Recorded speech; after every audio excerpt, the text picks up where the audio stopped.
I'm a little choked up, actually.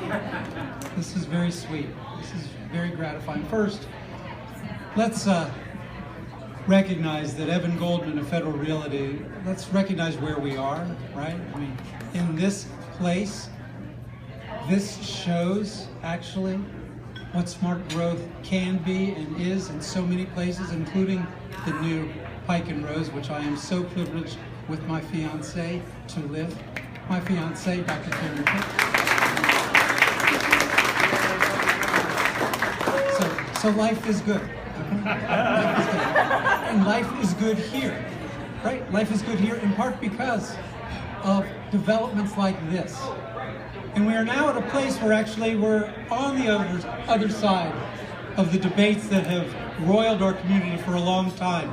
I see our council president, George Leventhal, here. I see my colleague, Sidney Katz, here. I see the county executive here. Ladies and gentlemen, we are united now in recognizing that those fights that we've had in the past with respect to the issues of neighborhoods versus smart growth, we really are on the other side now.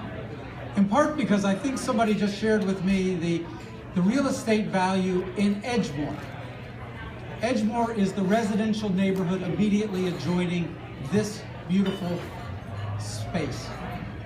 It is multitudes higher than other residential neighborhoods.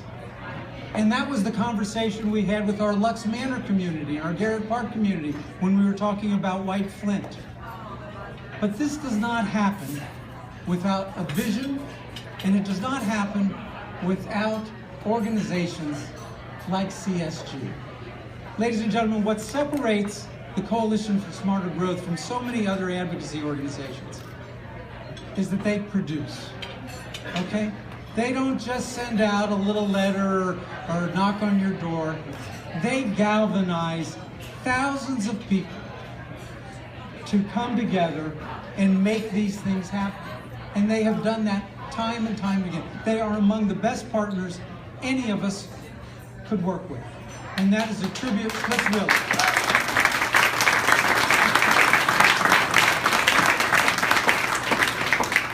So for me to get this award, it's both affirming of the work that I've done over the course of the past 9 years, but it's also more gratifying because it reflects my core values and it reflects your core values.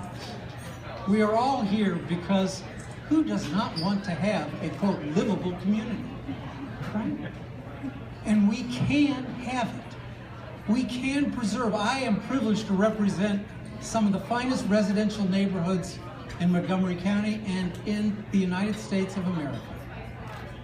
And those residential communities are thriving. Thank you very much. They are not threatened by what we do here.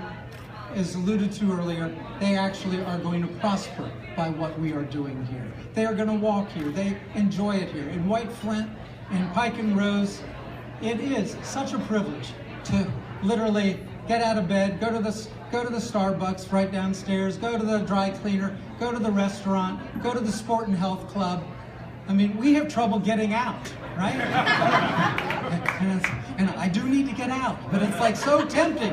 Just stay there. And we're going to see it right here in the rest of Bethesda. I see Doug Verstberg here, who we're going to have this great development that's about to get unveiled on June 18th, I believe, is the groundbreaking for Lot 31.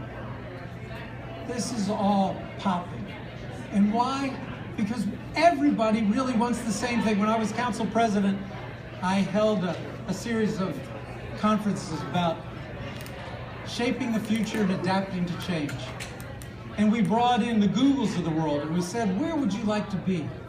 And they said, places like Silver Spring, places like Bethesda, places that are enlivened, places that have a lot going on, places that have transit at the core of it. I've always loved what George Leventhal said. How can you have transit-oriented development without the T? Right? You've got to have T to have TOD. And that is why it's also a privilege with the county executive working so hard on bus rapid transit, as well as let's all wish him luck tomorrow in his meeting with the governor.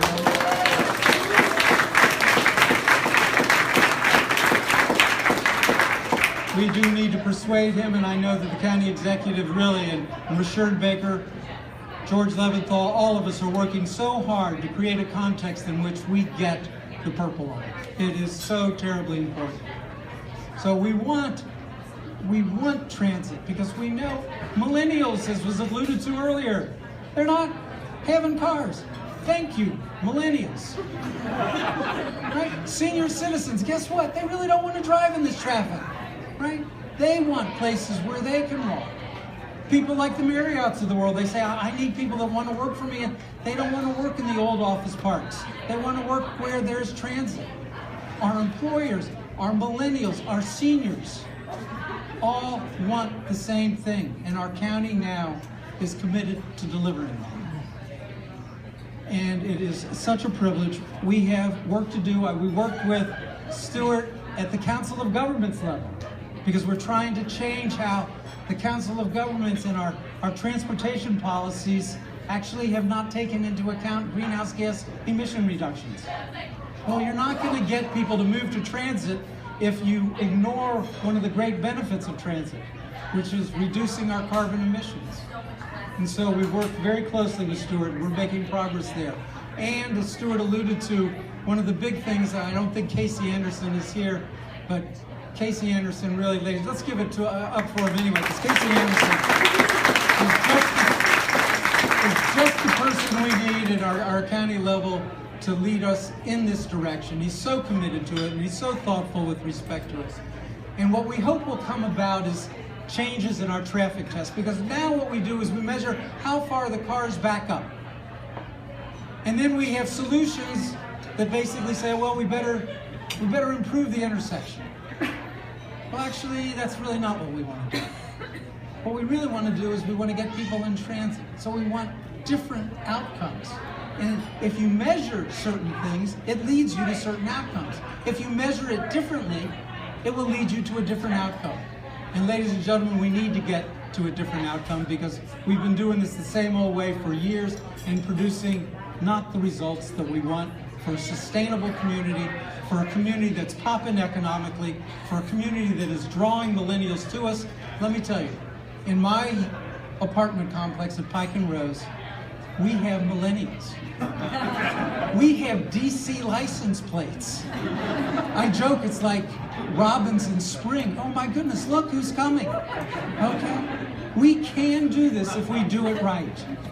And we are doing it right. We're doing it right because so many of you in the development community do it so well, because our county executive is committed to it, our county council is committed to it, our environmental community is committed to it, our transit community is committed to it, our Coalition for Smarter Growth is helping lead the way to that future. I am so honored to get this award. I thank you very much from the bottom of my heart. Let's go forward. Can I get the county executive up here along with the council members, your colleagues, Councilmember Leventhal, Councilmember Katz, Councilmember Reamer if he arrived?